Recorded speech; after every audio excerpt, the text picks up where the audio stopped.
محترم ساتھیو، انفرادی معاملات ہی اجتماعیت کی شناخت کا باعث بنتے ہیں۔ اجتماعیت افراد سے بنتی ہے، افراد کے ہاتھوں میں ہے اقوام کی تقدیر، ہر فرد ہے ملت کے مقدر کا ستارہ۔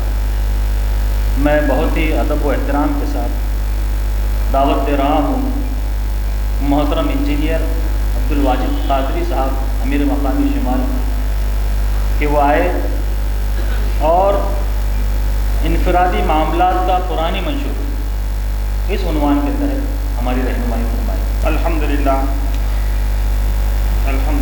رب العالمین، الصلاۃ والسلام علی رسولہ الامین وعلی آلہ واصحابہ اجمعین الی یوم الدین۔ اما بعد، فقد قال اللہ تعالی فی القرآن المجید والفرقان الحمید، واعوذ باللہ من الشیطان الرجیم، بسم اللہ الرحمن الرحیم، وعباد الرحمن الذین یمشون علی الارض ہونا واذا خاطبهم الجاہلون قالوا سلاما والذین یبیتون لربهم سجدا وقیاما والذین یقولون ربنا اصرف عنا عذاب جہنم ان عذابها کان غراما انها ساءت مستقرا ومقاما۔ صدق اللہ العظیم۔ قال النبی صلی اللہ علیہ وسلم انما بعثت لاتم مکارم الاخلاق۔ صدق رسول اللہ صلی اللہ علیہ وسلم۔ رب اشرح لی صدری ویسر لی امری واحلل عقدۃ من لسانی یفقہوا قولی۔ اللہم الہمنا رشدنا، اللہم اعذنا من شرور انفسنا، اللہم ارنا الحق حقا وارزقنا اتباعہ وارنا الباطل باطلا وارزقنا اجتنابہ، آمین یا رب العالمین۔ تمام شکر تعریف اللہ رب العالمین کے لیے، اسی کے نام سے ہم آغاز کرتے ہیں۔ محترم ناظم شہر، محترم امراء مقامی، ارکان جماعت، مرد و خواتین اور تمام ہی بزرگوں، دوستوں، السلام علیکم ورحمۃ اللہ وبرکاتہ۔ ایک اہم عنوان انفرادی اوصاف کے حوالے سے آپ حضرات کے سامنے کچھ باتیں یاد دہانی کے طور پر عرض کرنا ہے، اور اس میں ریفرنس کے طور پر 3 جگہ کا ریفرنس دیا گیا ہے۔ اس میں سورہ آل عمران کی وہ مشہور و معروف آیت تھی، یا ایھا الذین آمنوا اتقوا اللہ حق تقاتہ ولا تموتن الا وانتم مسلمون۔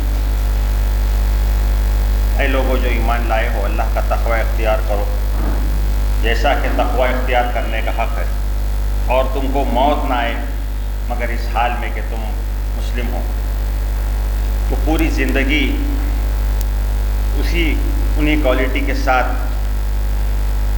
فرما برداری کے ساتھ گزارنا، گھر کی زندگی، باہر کی زندگی، خلوت کی زندگی، جلوت کی زندگی، تحریک کی زندگی، یہ گویا کہ مطلوب ہے۔ اور تحریک اسلامی کے کارکن ہونے کی حیثیت میں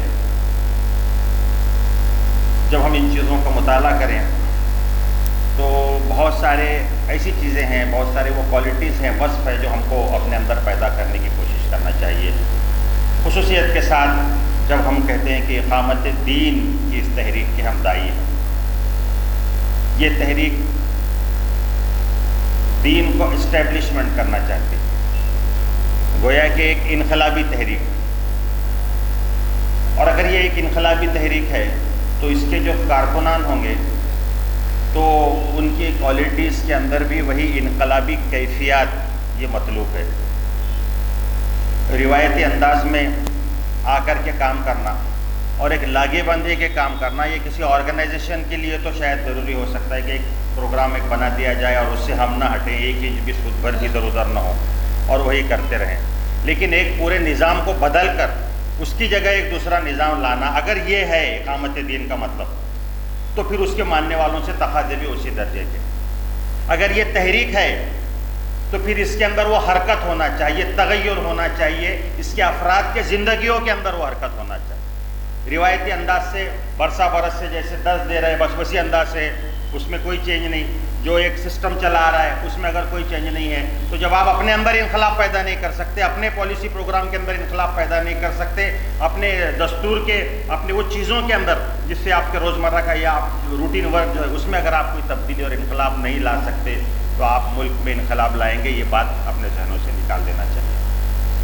اور آج آپ دیکھیے کہ بہت تیزی کے ساتھ بدلتے ہوئے اس دور کے اندر جہاں پر یہ ویلیوز، فکر، نظریات بدل رہے ہیں اور ہم کہتے ہیں کہ ہم ایک فکری تحریک ہے، فکری طور پر ہم لوگوں کے ذہنوں کو چینج کرنا چاہتے ہیں، تو اس لحاظ سے بھی ہم کو سوچنا چاہیے کہ کیا ہم جب آئے تھے جس جگہ پر ہم کھڑے ہیں آج ہم وہیں پر ہیں، کچھ آگے بڑھے ہیں۔ ایک فرد کے حوالے سے بات کر رہا ہوں، میں اجتماعیت کے حوالے سے بات نہیں کر رہا، کچھ چیزیں اس لحاظ سے بھی آئیں گی، لیکن ایک فرد کو اس لحاظ سے اپنا جائزہ لینا چاہیے۔ اس میں بنیادی طور پر قرآن نے جہاں پر سورہ رحمان کے حوالے سے ذکر کیا تو عباد الرحمن کے حوالے سے اس کا ذکر کیا، اللہ کے سیوک، اس کے بندے، اس کے داس۔ تو لکھا مفسرین نے کہ جیسا وہ خود ہے، ذات باری تعالیٰ ہے، اس کا کچھ عکس، اس کا کچھ پرتو ان کی ذات میں بھی آنا چاہیے۔ جیسا وہ رحمان اور رحیم ہے تو ان کے اندر بھی وہ صفات آنا چاہیے۔ وہ ستار ہے، لوگوں کے عیبوں کی پردہ پوشی کرتا ہے تو وہ کیفیت ان کے اندر بھی مطلوب ہے۔ وہ رزاق ہے تو کسی درجے یہ بھی مطلوب ہے کہ اس کے بندے ہونے کی حیثیت میں یہ بھی وہ کوالٹی اس کو کریں گے۔ تو آپ دیکھیے جو یعنی عباد الرحمن کے حوالے سے اگر ہم دیکھیں سورہ فرقان کی روشنی میں تو جو بات سامنے آتی ہے، پہلے وہ اوصاف لیں گے اور اس کے بعد انشاءاللہ پھر کچھ جنرل چیزوں پر ہم آئیں گے۔ دوسرے، عبادت، بھکتی، بندگی، اپنے آپ کو سرنڈر کر دینا، اللہ کے مرضی کے آگے نتمستک ہو جانا، یہ تمام چیزیں اس کے معنی ہم جانتے ہیں، اور اسی کا وہ عکس ان کے لائف میں نظر آتا ہے۔ یمشون علی الارض ہونا، زمین میں نرم چال چلتے ہیں، گویا کہ نرمی یہ ان کی زندگی کا ایک خاصہ ہے، نرم دمے گفتگو ہے نا، آپس میں بھی ان کا معاملہ انتہائی نرمی کا، انتہائی شفقت کا، انتہائی محبت کا ہے۔ دوسری جگہ یہ بات بھی ہے کہ جہاں باطل کا معاملہ آئے گا تو وہ سخت ہوں گے، ہو حلقہ یاراں تو بریشم کی طرح نرم، رزم حق و باطل ہو تو فولاد ہے مومن۔ تو یہ کوالٹی مطلوب ہے، لیکن اوورآل ایک دائیانہ صفات کی حیثیت میں بھی جو پسند کیا گیا وہ نرمی کو پسند کیا۔ نرمی کا مطلب وہ مصنوعی اور بناوٹی نرمی نہیں ہے کہ آپ جب سامنے ملے تو بڑے اس کے ساتھ ملے اور بڑے عاجزی کے ساتھ جھک کر کے ملے اور پھر اس پیٹ پیچھے جائے تو ویسی سازشیں کرے اور ویسی جو ہے تو ساری چیزیں کرے، یہ نرمی نہیں ہے۔ نرمی تو یہ ہے کہ جب آپ ہر چیز کے اندر اس کی بات چیت، اس کا انداز، اس کا اپروچ، اس کا ایٹیٹیوڈ، تمام چیزیں نرمی ہوں۔ اسی لیے کہا گیا موسیٰ علیہ السلام سے کہ جب تم فرعون سے جا کر کے بات کرو فَقُلْ لَهُمَا قَوْلًا لَيِّنًا، ذرا ان سے جا کر تھوڑا نرمی سے بات کرو، شاید کہ بات اس کے دل میں اتر جائے۔ تو یہ ایک بہت میں نے ایک وصف اس قرآن کے اس میں بیان کرتا ہے۔ تیسرے ہوگا کہ وَإِذَا خَاطَبَهُمُ الْجَاهِلُونَ قَالُوا سَلَامًا، جب جاہل ان سے الجھتے ہیں تو وہ سلام کر کے گزر جاتے ہیں۔ تو اصل میں یہاں پر جو لفظ استعمال کیا گیا، بارہا ہم اس کا مطالعہ کرتے ہیں کہ جاہل سے مراد وہ نہیں ہے جو نہیں جانتے، بلکہ جاہل سے مراد وہ لوگ ہیں جو جانتے ہیں لیکن اپنے بات پر اڑ جاتے ہیں۔ یہ ہم دیکھتے ہیں کہ ہمارے اندر بھی پتہ نہیں کہاں سے چیزیں آ گئی کہ چھوٹی چھوٹی بات کے اوپر بحث، تکرار، میں صحیح تو غلط، کچھ پوائنٹ آف ویو آپ نے سمجھا، اب آپ اسی کو لے کر کے آپ پڑے ہوئے ہیں اور پھر چھوٹی چھوٹی چیزوں پر بحث کر رہے ہیں، ایک راستہ ادھر سے صحیح جا رہا ہے یا ادھر سے صحیح جا رہا ہے، وہ پروگرام میں یہ چیز ہونا چاہیے تھا، یہ چیز ہونا چاہیے، لیکن جب اس میں بحث، تکرار اور اس کا نتیجہ کیا ہوتا ہے، اس کا نتیجہ کوئی پازیٹیو نتیجہ نہیں نکلتا، اس کا نتیجہ آخری میں یہ ہوتا ہے کہ دوریاں پیدا ہوتی ہیں۔ تو اسی لیے کہا گیا کہ اگر کوئی جاہل اگر بحث پر آ جائے، اتر جائے، وَإِذَا خَاطَبَهُمُ الْجَاهِلُونَ، تو وہاں لکھا کہ جاہل نہیں، عالم بھی ہو سکتا ہے، قالوا سلاما، سلام کر کے گزر جاتے ہیں۔ اس بات کا پورا موقع باقی رہتا ہے کہ اگلی بار جب ملیں گے تو پھر کچھ آگے گفتگو کنٹینیو ہوں گی اور کچھ اور بات بھی ہو سکے۔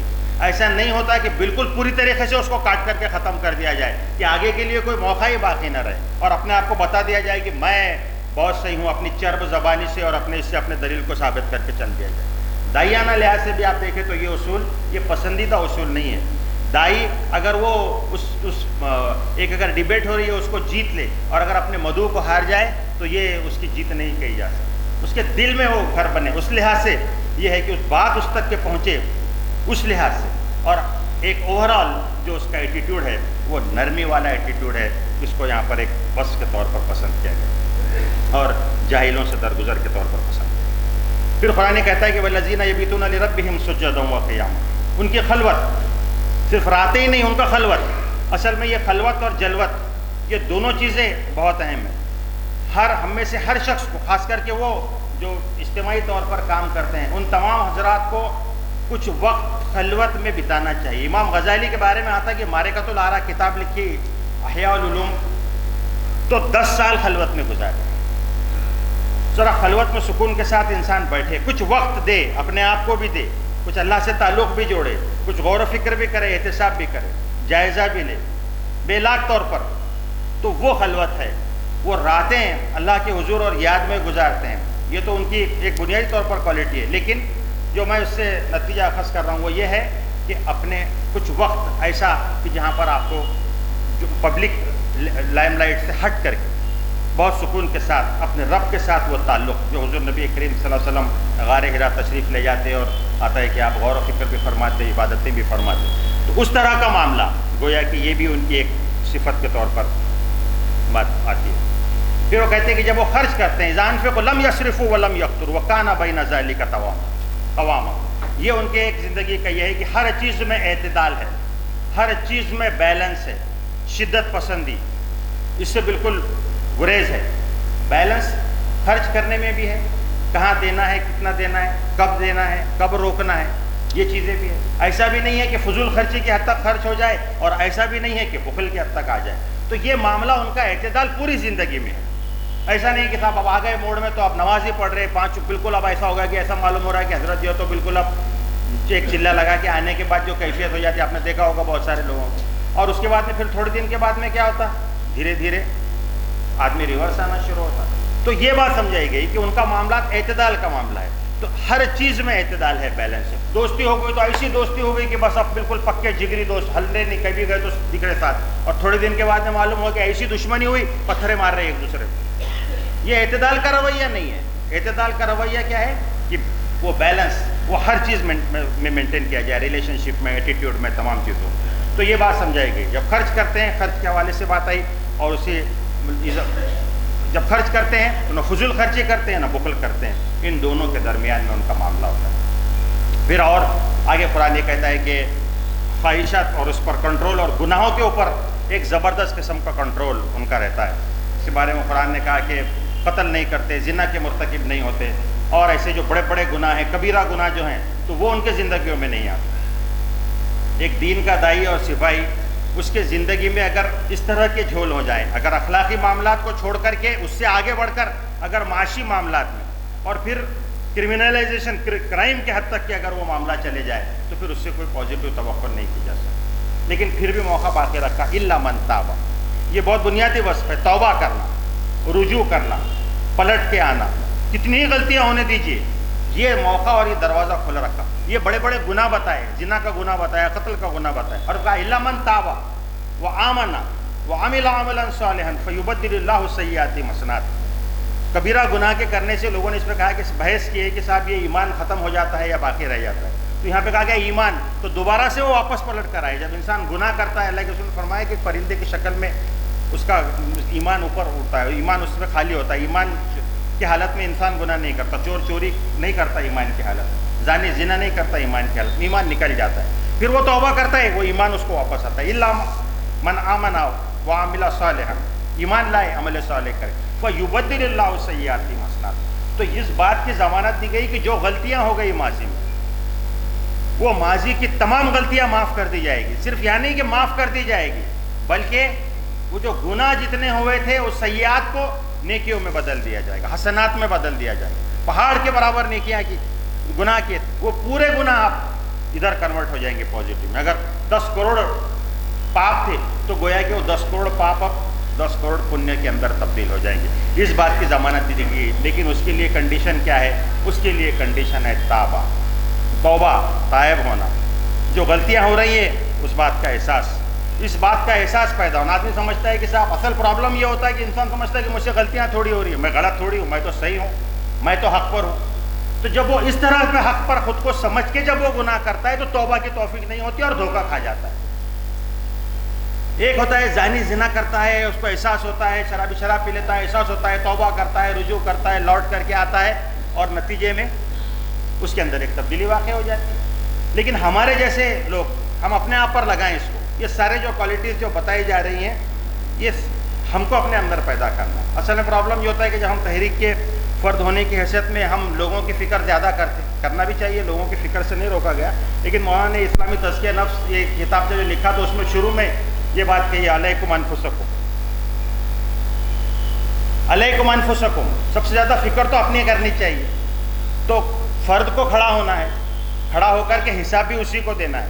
تو اس لحاظ سے توبہ کی اہمیت. اگر اس بات کا احساس ہے کہ صاحب نہیں میرے اندر سلیکنس آ رہی ہے, میں کام نہیں کر رہا ہوں, میں جماعت کے جو تقاضے ہیں وہ پورے نہیں کر رہا ہوں, جو ذمہ داریاں جو میں نے لی تھی میں اس کو پورا نہیں کر پا رہا ہوں, اس بات کا احساس اگر ہے تو انسان توبہ کرے گا. وہ بولے گا نہیں صاحب میں تو برابر آ رہا ہوں, آگے اجتماع کا ٹائم تھا, آگے بڑھ گئے, آپ نے بلایا, آئے بیٹھے, وہاں آ گئے, لال مسجد میں آ گئے, ادھر آ گئے, خلاص, اور کیا ہے, اس سے زیادہ آپ کی تقاضے ہی نہیں ہے کچھ.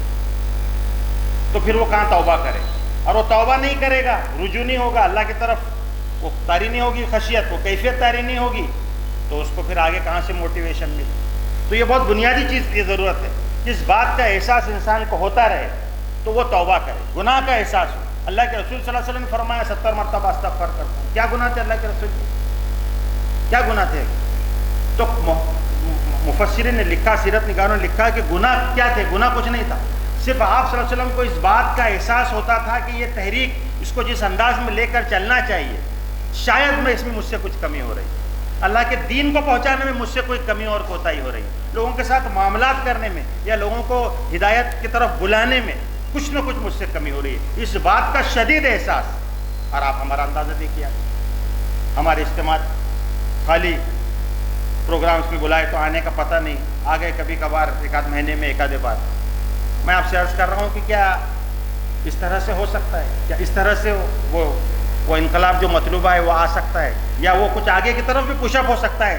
سوچئے اس پر. اگر یہ احساس ہے تو ابھی توبہ کیجیے, توبہ کیجیے, آئیے اس نئے عزم کے ساتھ میں آئیے. الا من تاب وآمن وعمل صالحا عملا صالحا فاولئک یبدل اللہ سیئاتہم حسنات, اور کہا گیا کہ وکان اللہ غفورا رحیما. پھر اسی طریقے سے ایک بہت اہم وصف والذین لا یشہدون الزور, کہ وہ جھوٹ کے گواہ نہیں بنتے. ظاہر اور باطن کا تضاد یہ بہت زیادہ ہے, اور اس دور میں, اس دجالی دور کی ایک خاصیت ہے, انسان جو دکھتا ہے نظر آتا ہے ہوتا نہیں. دجال کا یہ ہے کہ فریب, ملمہ چڑھا ہوا, یعنی تانبا ہے اوپر سے گولڈ کا پالش ہے, دیکھ کر کے انسان سمجھ رہا ہے کہ یہ گولڈ ہے. All that glittering is not gold کہا گیا تھا, لیکن یہ بہت زیادہ ہو. اللہ کے رسول نے فرمایا کہ مسجدیں ہوں گی ہدایت سے خالی ہوں گی, اور کیا فرمایا کہ علماء ہوں گے بدترین مخلوق ہوں گے روئے زمین. فتنہ انہی میں سے نکلے گا. میں جب بھی حدیث پڑھتا ہوں تو دم نکل جاتا ہے, طبیعت بیٹھ جاتی ہے کہ ہم ہیں اس وقت لیڈنگ پوزیشن. بدترین مخلوق کہا گیا, فتنہ انہی میں سے نکلے گا, انہی کے اندر لوٹ جائے گا. تو آپ دیکھیے یہ کیوں ہے, یہ اس فریب کی وجہ سے. ظاہر اور باطن کا تضاد ہے. باہر آ کر بہت اسمارٹ طریقے سے خود کو جو پیش کر رہے ہیں معاشرے کے اندر, اس کا 0% بھی اپنے نہیں ہے زندگی میں. تو ظاہر تو بہت صاف صوف ہے اور بڑا ہے, چمکیلا ہے, لیکن اصل اندر باطن سارا کچرا بھرا ہوا ہے, کچرے کے ڈھیر ہے, غلاظت ہے. اس بھائی کے بارے میں کچھ, اس کے بارے میں کچھ, اس کے بارے میں, جس کا اظہار بھی ہوتا رہتا ہے. اس کا اظہار ہوتا ہے انسان کے زبان سے بھی اظہار ہو جاتا ہے, اس کا اظہار رویوں سے ہوتا ہے, اس کا اظہار سلام نہیں کر کے کٹ مار کر بازو سے نکل جانے میں ہو جاتا ہے, اس کا اظہار آپ کے جب آپ بیٹھتے ہیں میٹنگز ہوتی ہے تو اس میں اس کا اظہار ہوتا ہے, تمام چیزوں میں اس کا اظہار ہوتا ہے. تو یہ پسندیدہ نہیں ہے.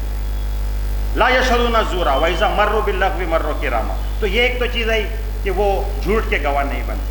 یہ سارا اس بات کا احساس ہونا چاہیے, اور یہ جتنا ہم یہ تضاد کم ہوگا ظاہر اور باطن کا, اتنا ہی اس کی شخصیت وہ ایسی ہوگی کہ اس کے بعد کے اندر اثر بھی ہوگا.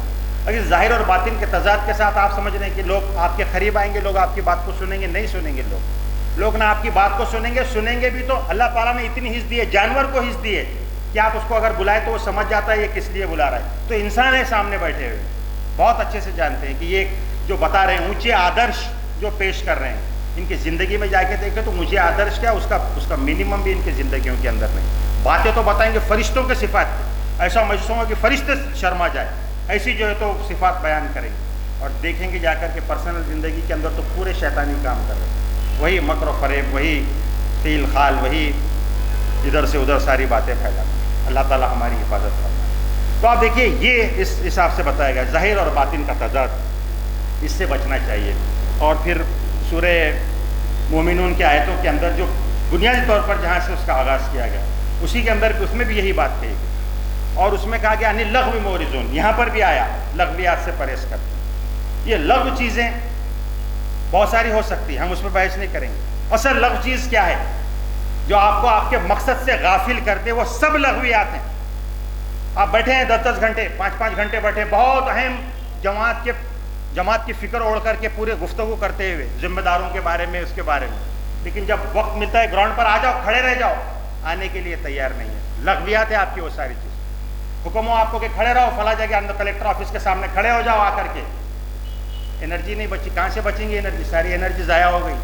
ساری انرجی اسی میں تو لگ رہی ہے اپنے بھائیوں کو سدھارنے میں، ہے نا۔ دوسروں کی غلطیوں کے ہم بہترین جج ہیں اور خود کے بہترین وکیل ہیں، خود سارے دھندے کر لیں گے سب جائز، دوسرے نے ذرا سا کرا تو اس کو پکڑیں گے، چھوڑیں گے نہیں، اسپیس نہیں دیں گے اس کو۔ اس کی اصلاح کرنا بہت ضروری ہے نا، سب اصلاح کرنا ہے نا، اس کی اصلاح کرو پہلے، ہے نا۔ کہا گیا کہ خود کی دنیا بنانے میں لگے ہم اور دوسروں کی آخرت بنانے میں لگے ہیں۔ بہت اچھی بات پڑھنے کی، یہی معاملہ ہو گیا ہمارا، خود کی دنیا بنائیں گے، اپنے بچوں کو فلاں لگژری دیں گے، ساری چیزیں دیں گے، دوسروں نے آنا چاہیے، دوسروں کے بیویوں نے آنا چاہیے، دوسروں کے بچوں نے آنا چاہیے۔ ابھی ہمارے پاس پروگرام ہوا VIC کیمپ، میں نے کہا کہ ہمارے بچے کہاں ہیں، ہماری بیویاں کہاں ہیں، ان کو لاؤ پہلے۔ دوسروں کے گھر کے خواتین نے آ کے کام کرنا، دوسروں کے بھائیوں نے آنا چاہیے، ہمارے بھائی کہاں ہیں، دوسروں کے بچوں نے آنا چاہیے۔ یہ تمام چیزیں ہیں۔ تو مقصد سے غافل کر دینے والی جتنی بھی چیزیں ہیں، چاہے وہ بڑے اخلاص کے ساتھ، ابھی سب شیطانی چالیں ہوتی ہے نا، شیطان تو بہت اخلاص کے ساتھ ساری پٹی پڑھاتا ہے کہ تم بہت صحیح جا رہے ہو، یہ تو بہت ضروری ہے کرنا، اس پر تو گفتگو ہونی چاہیے، یہ سارے جو گڑبڑ ہو رہی ہے اس پہ گفتگو ہونی چاہیے، اور انسان کو اسی میں لگا دیتا ہے۔ میں آپ سے عرض کر رہا ہوں کہ اس کی وجہ سے اگر اپنی ذمہ داری ہم ادا کر رہے ہیں، سوچئے 1 گھنٹہ چاہ رہی ہے تحریک آپ سے، صرف 1 گھنٹہ دے رہے ہیں ہم، 1 گھنٹے میں کیا کرنا ہے آپ کو؟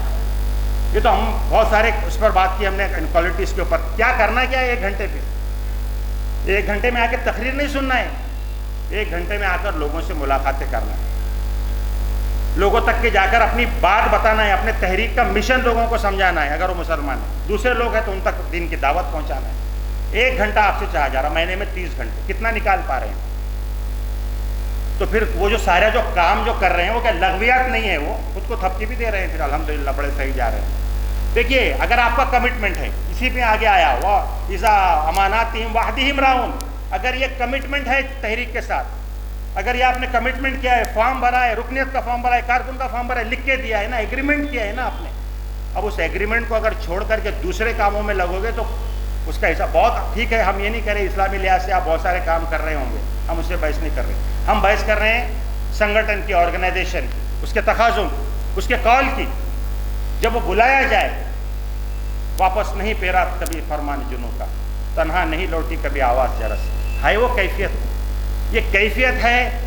تو امیر کے لیے بھی یہ بات ہوتی ہے کہ اپنے مامورین پہ بھروسہ کرے، آگے کے اسٹیپ میں جائے، کچھ اور کھینچے، کچھ اور پش اپ کرے، کچھ موومنٹ کو اور آگے لے جائے، اور اگر نہیں ہے، سب ٹھنڈے لوگ ہیں، معلوم ہے کال ہونے کے بعد 100 میں سے 5 لوگ آتے، تو پھر امیر بھی بولے گا ٹھیک ہے چلو ایک رہے پروگرام کر لیتے ہیں، آ جائیے بیٹھ جائیے۔ وہ کیسے موومنٹ کریٹ، ابھی مہم بنائی آپ نے، دیکھیے جائزہ لیجیے اس کا، کتنے لوگوں نے باتیں بڑی بڑی کرتے ہیں، لوگ بہت محبت کے دعوے بھی کرتے ہیں، جماعت سے محبت کے دعوے، بڑے دعوے کرتے ہیں، جب وقت آیا کون آئے گراؤنڈ کے اوپر، کتنے لوگ آئے، کارنر میٹنگز میں بلایا گیا، ادھر بلایا گیا، کتنے لوگ ہیں؟ یہ وہ پیمانے ہیں۔ تو کیا کر رہے ہو؟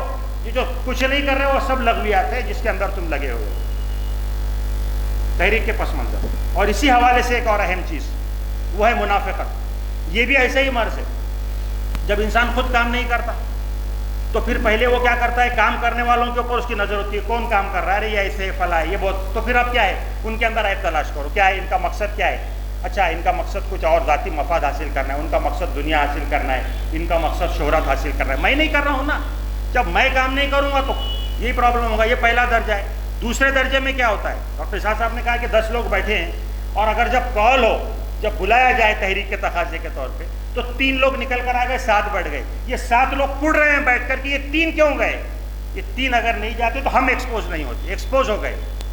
وَلِيَعْلَمَنَّ اللَّهُ الَّذِينَ صَدَقُوا، اللہ دیکھنا چاہتا ہے کون ہے سچے تمہارے میں سے، یہ اسی لیے یہ ساری تحریک کے سارے ہنگامے ہیں. جب بلایا جائے تو کتنے آتے ہو, تب اوپن ہو گئے, تم کتنے بیٹھے ہو, اس وقت اوپن ہوں گے, اس وقت اوپن ہو گئے, معلوم ہو جائے گا کون ہے وہ, کون ہے وہ مخلصین. ابھی تو سب ملے جلے.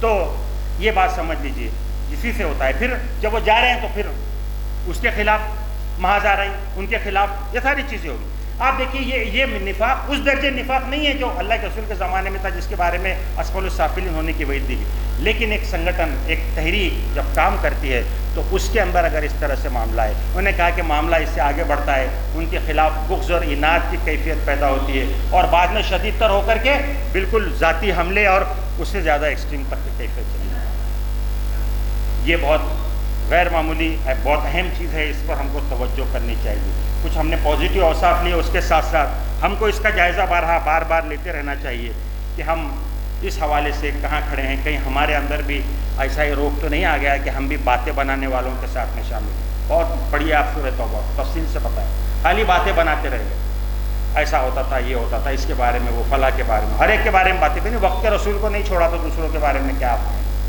تو یہ تمام چیزیں ہیں. محترم حضرات, اس میں اپنی بات کو ہم ختم کریں. اہم چیز یہ ہے کہ چینج مجھے اپنے آپ کو کرنا ہے. اس بات کا احساس ہم کم سے کم تر اپنے اندر پا رہے ہیں. میں یہاں پر آیا ہوں, میں جنت کے بلند درجات پانا چاہتا ہوں. مولانا نے کہا کہ لوگوں کا معاملہ, مولانا مودودی علیہ الرحمٰن نے لکھا ہے اس پر, انہوں نے کہا کہ کوئی دوسرے کام نہیں کر رہے ہیں, میں بھی نہیں کر رہا ہوں, آ کر کے شکایتیں کرتے ہیں بار بار لوگ. تو یہ بالکل ایسا ہی ہوگا کہ کوئی دوسرا, جب وہ جنت میں نہیں جانا چاہتا تو میں بھی نہیں جاؤں گا. تو جائزہ تو مجھے اپنا لینا ہے. لا تزر وازرۃ وزر اخری. تحریک کامیاب ہوگی, ناکام ہوگی, میرے زندگی میں کامیاب ہوگی, بعد میں ہوگی, کوئی بحث نہیں ہے. تحریک اگر کامیاب بھی ہو جائے, اگر اس میں اگر ناکام ثابت ہو جاؤں, یعنی اس کو کہیں گے کہ خسرانہ مبینہ, بہت بڑا نقصان ہوگا, میرا نقصان ہوگا. تو اہم چیز تو اس میں یہ ہے. تو چینج مجھے ہونا ہے, بلند درجات تک مجھے پہنچنا ہے. اس لحاظ سے مجھے اپنی تیاری کرنا ہے, اس لحاظ سے مجھے اپنی تیاری کرنا ہے. اس لحاظ سے آپ دیکھیے تو اپنے پوٹینشیل اور اپنے صلاحیتوں کو پہچانیے. محترم حضرات, اللہ تعالیٰ آپ سے پوچھے گا آپ کو اللہ نے کیا صلاحیتیں دی تھی, لکھنے کی دی تھی, بولنے کی دی تھی, کچھ اور کریٹیوٹی دی تھی, کیا صلاحیت اللہ نے آپ کو دی تھی, اور کتنا لگایا اس کو اللہ کے راستے میں, کتنا خرچ کیا اللہ کے راستے میں اس کو. وہ پوٹینشیل صلاحیتیں آپ میں موجود ہے. اس صلاحیتوں کو آئیڈینٹیفائی کیجئے اور اس کو آ کر کے یہاں پر لائیے, لا کر کے رکھ دیجئے. اپنے اولاد کو, اپنے بچوں کو, اپنے مال کو, اپنی جان کو, یہ مطلوب ہے, یہ مطلوب ہے. اور بچیے ان چیزوں سے جس میں شیطان نے لگا دیا. آج آپ دیکھیے کہیں ورٹیکل اسپلٹس ہیں آرگنائزیشن کے اندر, کہیں لڑائی جھگڑے ہیں, گروپ بندیاں ہیں, بہت سارے. الحمدللہ ہمارے پاس میں ابھی ویسا ماحول نہیں ہے, لیکن اگر ہم اس پر توجہ نہ کریں, اور اگر ایسے ہی ایک سلگش کلچر, ایک ایسا کلچر کہ جہاں پر لوگ بیٹھ کر کے باتیں کرتے ہیں بڑے بڑے, ایک ایسا کلچر کہ جہاں پر 100 ارکان اور 200 ارکان اور 250 ارکان کارکنان 500 ہونے کے بعد میں اگر 50 لوگ بھی اگر پروگرام میں وقت پر حاضر نہیں ہو سکتے ہوں, تو ہم بھی ادھر ہی ہیڈ کر رہے ہیں, اسی کی طرف جا رہے ہیں. تو اس لحاظ سے ہم کو تیار رہنا چاہیے. اپنی بات کو میں ختم کروں اس کے ساتھ کہ ہم کو ہمیشہ پازیٹیو رہنا چاہیے.